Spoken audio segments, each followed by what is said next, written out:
Good morning. Good morning. Welcome to First Parish in Framingham. Welcome if this is your first time joining us, and welcome back if this is your community. First Parish in Framingham is a welcoming congregation.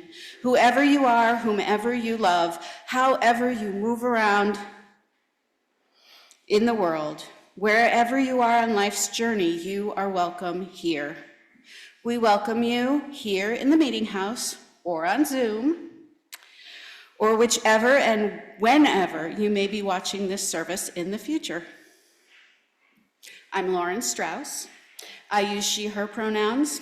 I'm your Director of Religious Exploration and your worship associate this morning. Please be sure to read the announcements in the order of service. Immediately following worship, you are invited to join us for coffee hour in Scott Hall, just across the courtyard. And Vicki Carrion has a special announcement.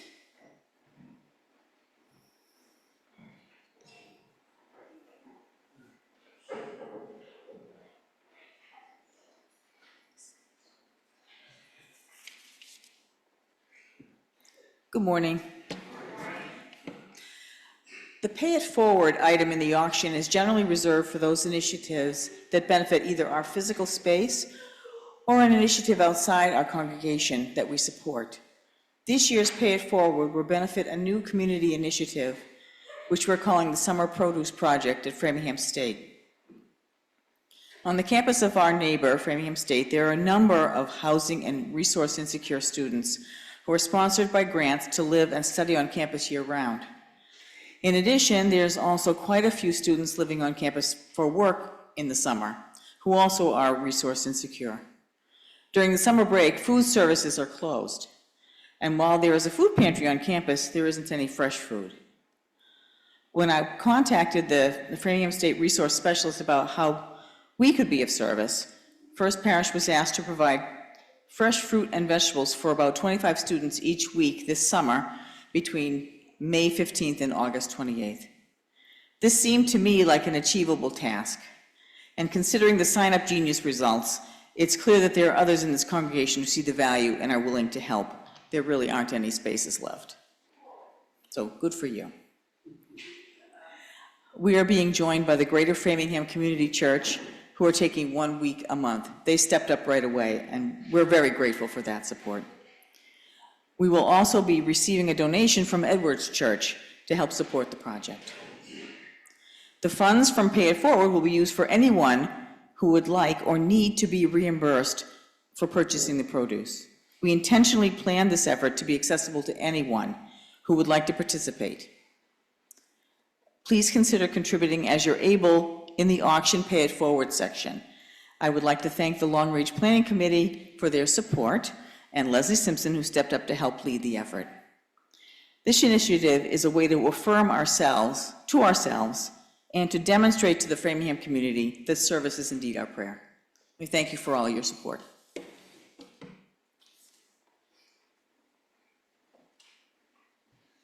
Thank you, Vicki.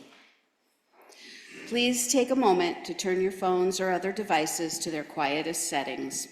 While beeps and buzzes can be distracting, we welcome your human noises, your laughter, your cooing. Any of you who'd like to coo can do that. We especially love the sound of your singing, so please join in. Since 1701, people have gathered as this community to rest or recharge, to be challenged or affirmed. Those people are like you. You belong here, maybe only for the next hour, but we hope for longer.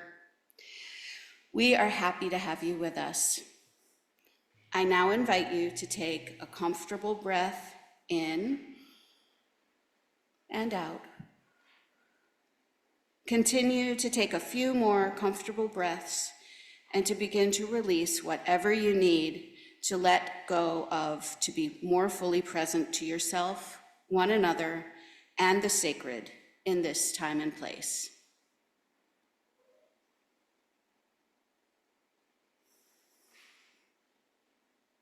The kindling of a flame is one of the most primal acts humans do.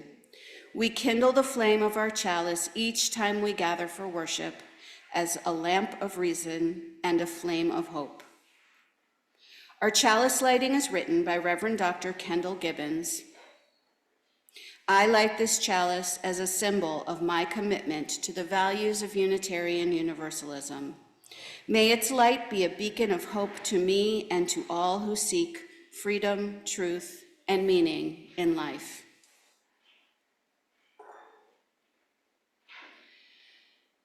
Please rise in body or spirit to join in singing hymn number 76 for Flowers That Bloom. And then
for our sung and spoken affirmations, which are in your order of service.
Good morning.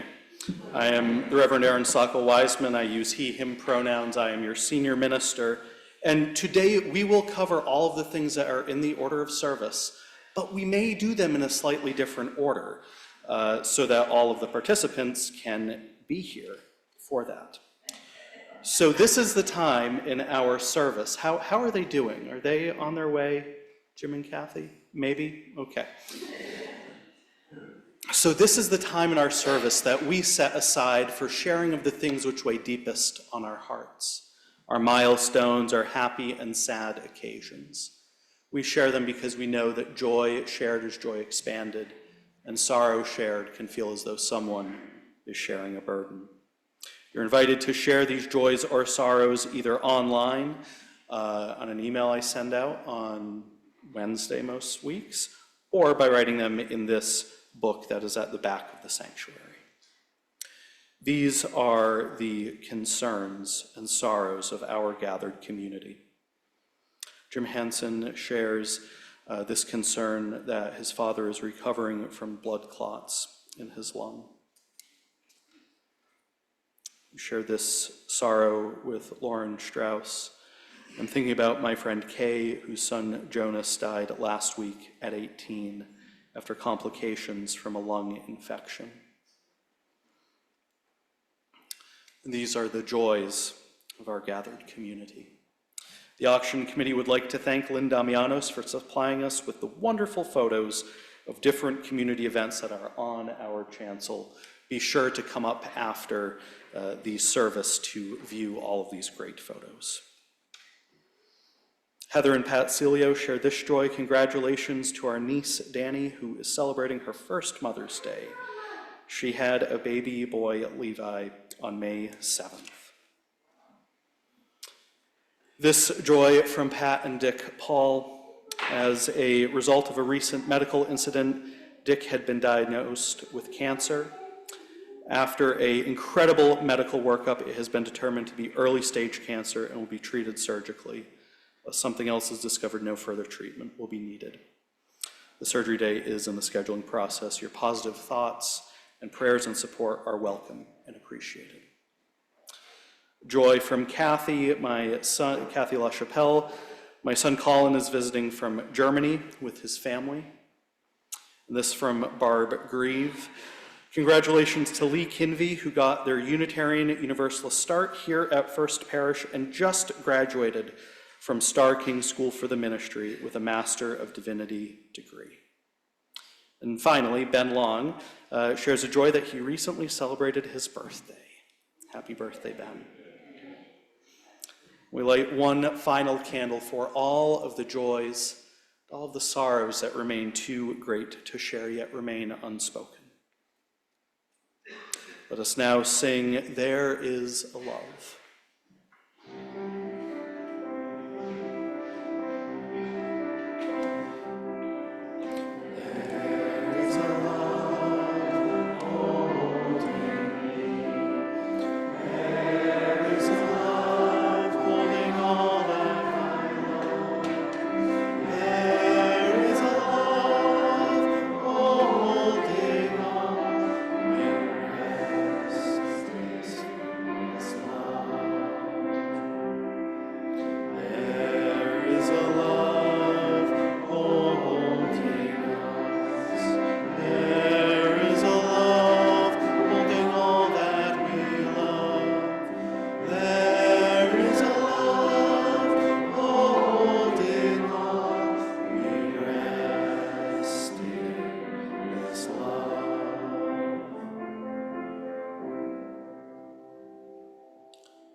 Let us continue to rest in that love as we enter into this time of contemplation, meditation, and prayer, returning our attention to our breath in and our breath out,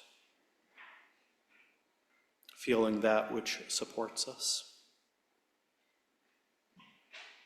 O Spirit of life and love, named and unnamed, but who calls each one of us by our true first name, which is beloved, we give thanks for this gathered community, for all of the joys shared. We give thanks for the people sitting to our left and our right. We give thanks for these sheltering walls and roofs. We know that it did not have to be this way. We know too that there are people in our midst who mourn, people who are in need of healing, people who live with mental illness, people who live with addiction. May we find ways to reach out, to reconnect with those that we need to reconnect with, to support those that need supporting, to lend a helping hand. The Sunday is Mother's Day, and we acknowledge the complexity of this day. We share the joy of those mothers. We give thanks for all mothers and others do to raise us and to raise our next generation. We know too that there are those who are mourning their mothers, maybe for the first time, maybe for a long time. We know that also there are those who are distant from their mothers, who have complicated feelings. All all of us need to remember that there is a love holding all of us. And we acknowledge the complexity of this day.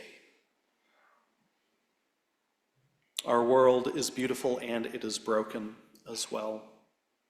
May we find ways to bring peace to all of the war-torn parts of our world. May we find ways to bend the arc of the universe towards justice.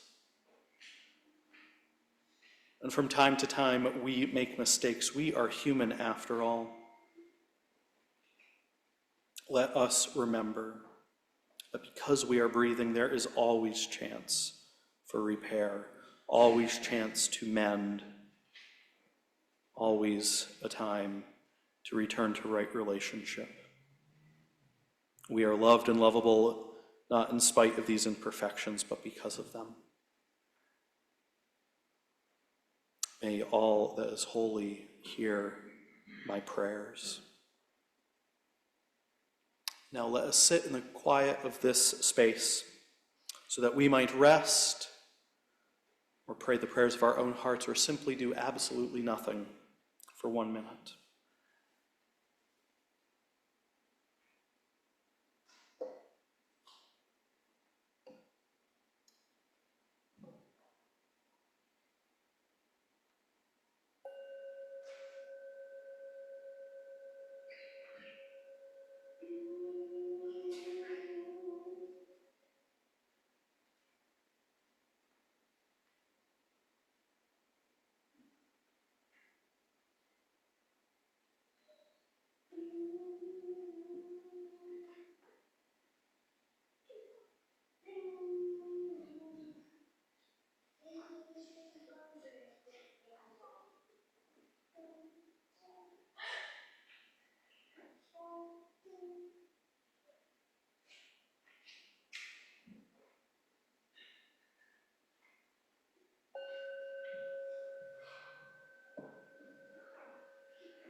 May the silence and the harmonies created by our gathering together continue to sustain us in the days to come.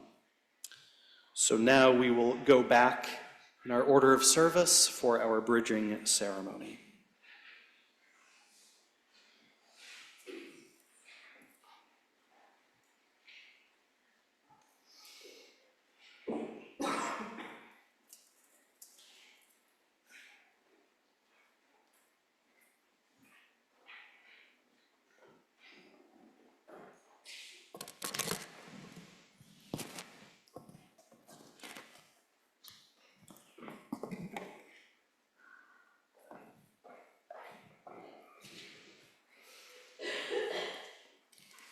I would like to invite our bridgers to the center of the church. Yes, really. Oh, good. Perfect timing. Toby Hansen, Justin Schick, Wilbur Adams, Madrid Cunningham, and Darren Deptula, who has COVID, so is joining us from home, I hope. All right. Have to find my place here.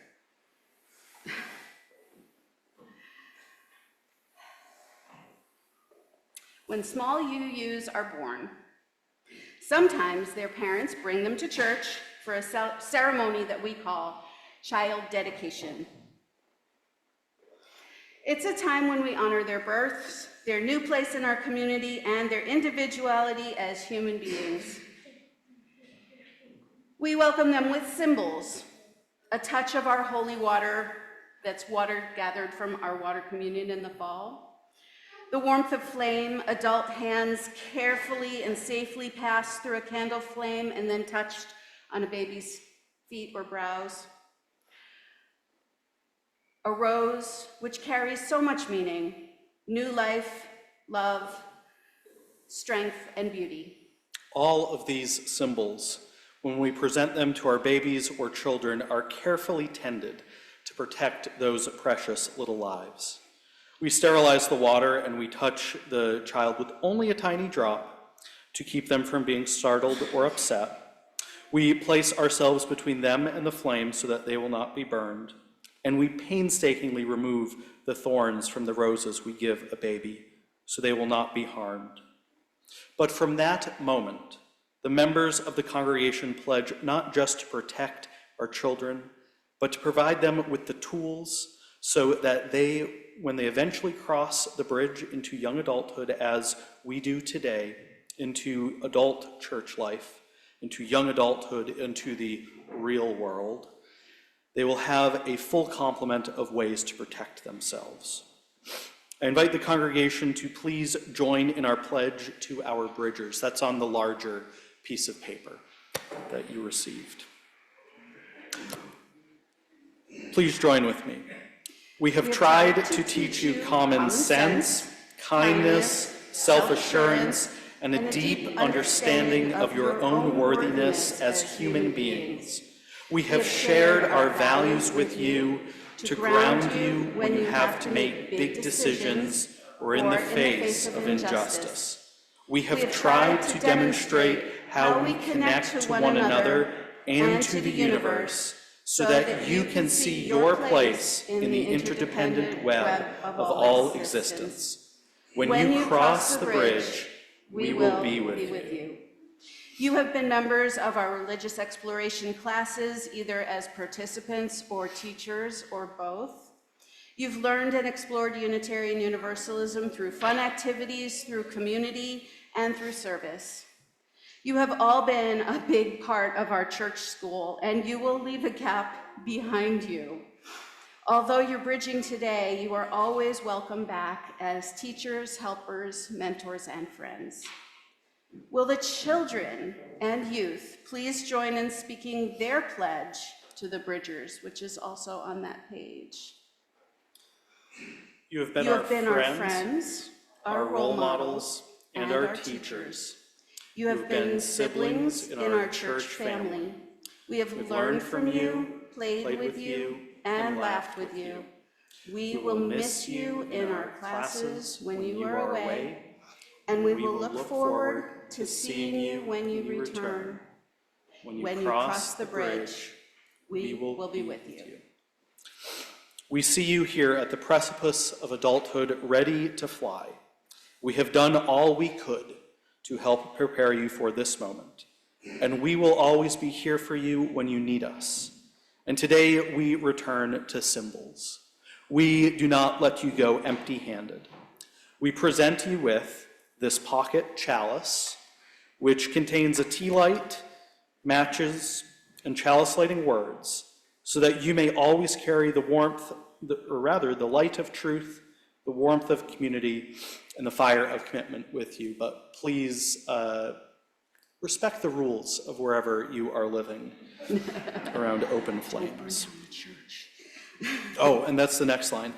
We trust that you will have all internalized the first rule of youth group, which is no burning down the building. We sprinkle you with the gathered water of this community, which is still sterilized because we trust science. If I can get this open. And we present to you a rose, just as we do for child dedications. Except this rose has thorns, because we cannot protect you from harm anymore. Emmy, would you bring the roses over?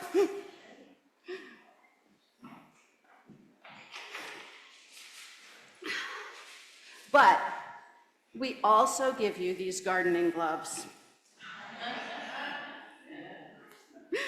Or help yourselves. Which represent all the ways we hope that we've helped you to protect yourselves. Please put them on, take your roses with care, and head across the bridge. Yeah, trade colors. We're gonna give them to our friends. So I need the congregation to help me take the flowers you brought with you and form a bridge over our bridgers. And our young adults will be over there by the So if you are here and you are under the age of 35, you are considered a young adult, or 18 to I know they're 35, horrible. They're truly symbolic. which is not me anymore. And I'm going to give you these things. Oh, we're also sharing with our Bridgers a copy of the book Becoming, which is a wonderful book of essays written by Unitarian Universalist young adults. All right. We welcome you to young adulthood. Come back. All right, Emmy, take them across. Go that way toward Reverend Aaron.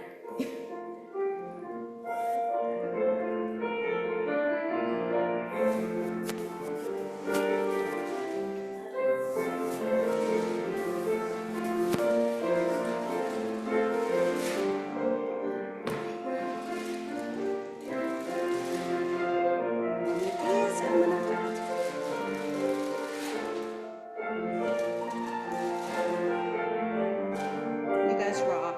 I'm gonna miss you so much. Y'all better come back and visit. You're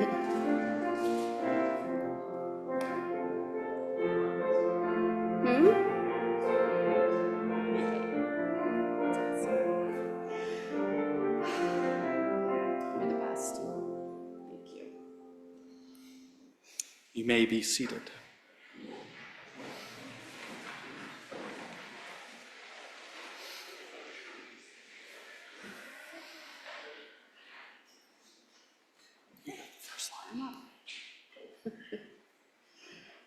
All right. The Unitarian Universalist flower ceremony, which we are about to celebrate, was originated, oh, I should take this off, huh? In 1923 by Dr. Norbert Capek, founder of the modern Unitarian movement in Czechoslovakia. On the last Sunday before the summer recess of the Unitarian Church in Prague, all the children and adults participated in this colorful ritual, which gives concrete expression to the humanity-affirming principles of our liberal faith.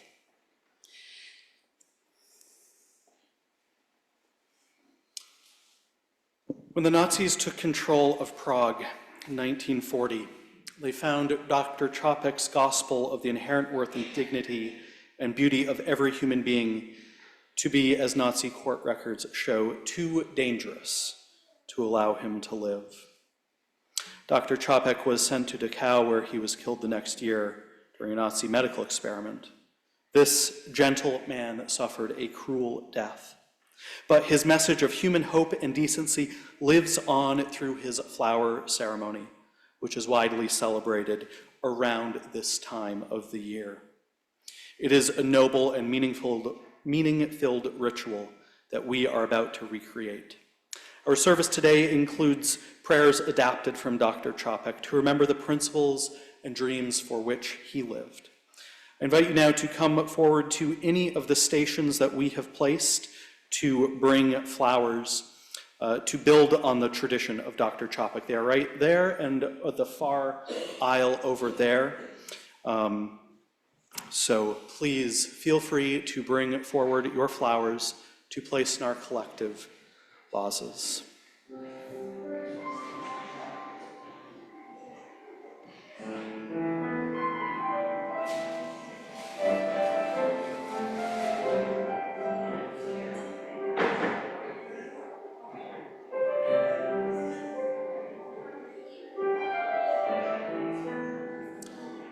And if you find yourself having forgotten flowers, we have flowers for you as well.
Whenever Dr. Capek conducted his flower ceremony in Prague, he would say this proverb as he consecrated the flowers. Infinite Spirit of life, we ask thy blessings on these tiny messengers of fellowship and love. May they remind us, amid diversities of knowledge and gifts, to be one in desire and affection, in devotion to thy holy will. May they also remind us of the value of comradeship, of doing and sharing alike. May we cherish friendship as one of thy most precious gifts. May we not let awareness of another's talents discourage us or sully our relationship, but may we realize that whatever we can do, great or small, the efforts of all of us are needed to do thy work in this world. Let us pray again.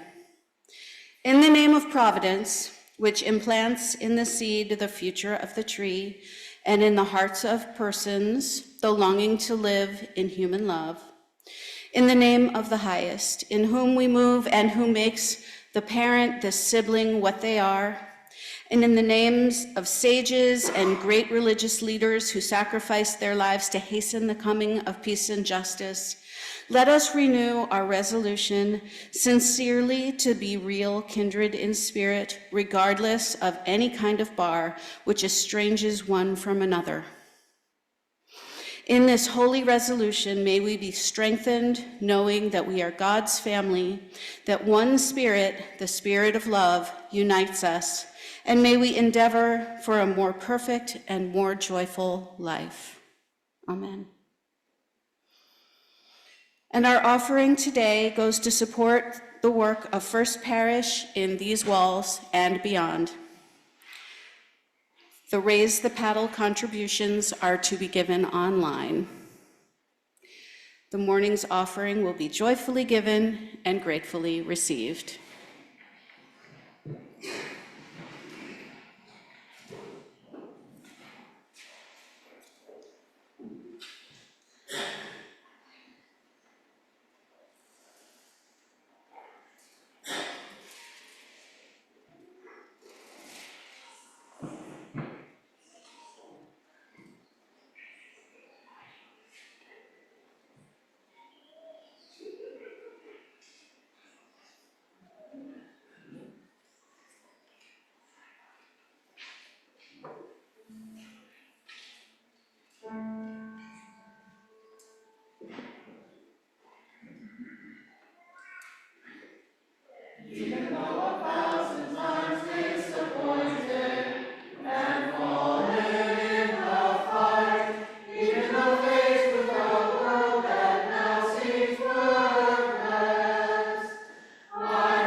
Mary Smitch, in her June 1st, 1997 Chicago Tribune column, wrote, "Inside of every adult lurks a graduation speaker dying to get out.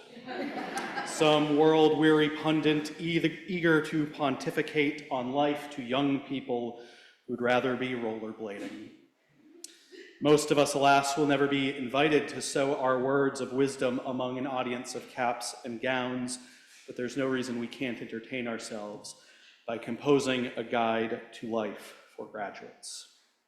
At one point in my life, I had a dream of being a high school principal or a superintendent of schools. I'm not 100% sure why, or why I let go of that dream. I do remember that in the midst of student teaching, thinking I hated the politics of the English department, so avoiding politics, I decided to go into ministry, leading congregations, places which are blessedly devoid of politics. So I guess a few moments after a bridging ceremony are all that I get. This ceremony, which marks the transition from youth to young adulthood, is key. We do not want our youth, when they leave our congregation, to cease their connection to our living tradition. And thus, this ceremony marks a transition.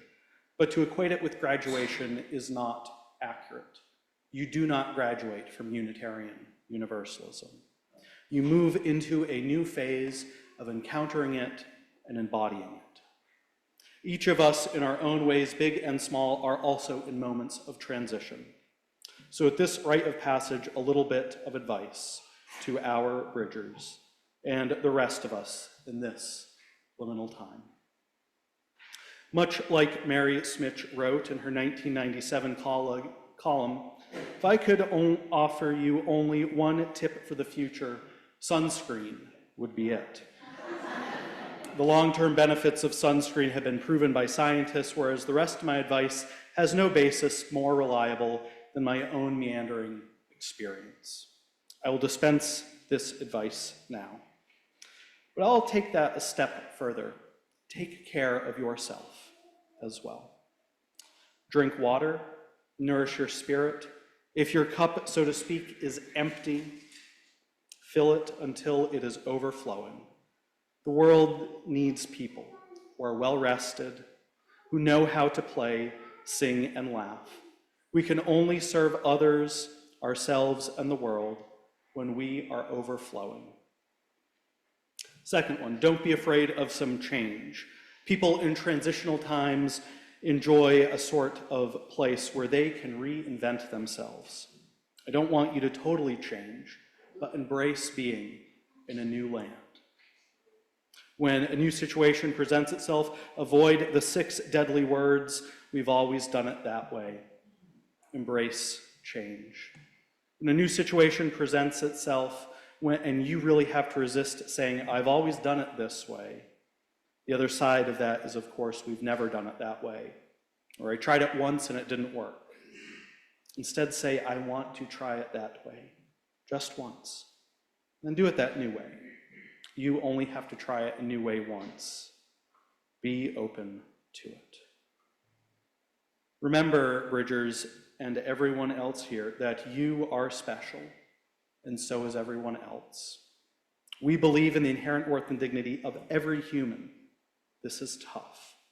Whatever you might be struggling with at that moment is tough and challenging, chances are good others have experienced it as well.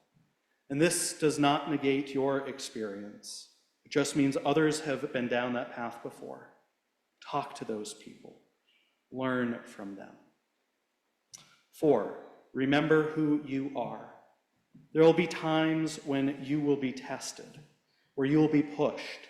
Write down what you do or do not believe in. Explore your thoughts on how you want to treat one another, and really write it down. Maybe at the beginning of each year, or if you're going off to an academic setting, at the beginning of each semester. Keep a journal. Note what changes and what stays the same. When a decision needs to be made, go back to that sheet of paper. 5, revise your story. You will have so many chances to introduce yourself to new friends, bosses, co-workers, professors, ministers, and visitors. Notice what you are saying when you introduce yourself to someone new. How long have you been telling that story? How much of that is still true? Remembering who you are is challenging. Roots hold me close, wings set me free, the hymn goes. Remember what you believe in. Also remember why you side with that belief. Remember why you tell a story in a certain way. Remember what was going on in your life when you started telling that story. Take stock on how things have changed. Revise your story. Every now and then find someone who doesn't know you. Find someone outside the classes in your major or outside your trade. Find someone who didn't grow up in the same state as you. Talk to someone who doesn't listen to the same music that you do. Notice how the story changes when you talk to someone you don't know very well about something you are passionate about. Your story will change in slight ways. You'll need to explain things from a different perspective. It will be beautiful. You will gain new insights. If the story of your life has always been prose, rewrite it as a sonnet, a sestina, or a haiku. Remember, my friends gathered here, remember these things. Revise your story. Know your story. Listen to someone else's story. Don't be afraid of some change. And oh yeah, always wear sunscreen. May it be so. So now let us rise in body or spirit to sing a beautiful hymn about a journey, about being together. It's 1064, Blue Boat Home. Please rise in body or spirit.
During the postlude, Lauren and I, and maybe some youth group helpers, will bring the flowers to the exits.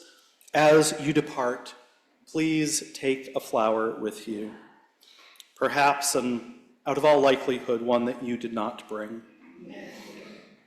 And as you approach these flower ceremony vases, do so quietly, reverently, with a sense of how important it is for each of us to address our world and one another with gentleness, justice, and love. I ask that you select a flower different from the one you brought that particularly appeals to you. As you take your chosen flower, noting its particular shape and beauty, please remember to handle it with care. It is a gift that someone else has brought to you. It represents the person's unique humanity and therefore deserves your kindest touch. After our postlude, we will share quietly in this Unitarian Universalist ritual of oneness and love. May the love that brought us together in this space be with us as we go out into the world. May we be a blessing, and let us be a blessing to the world. You may be seated.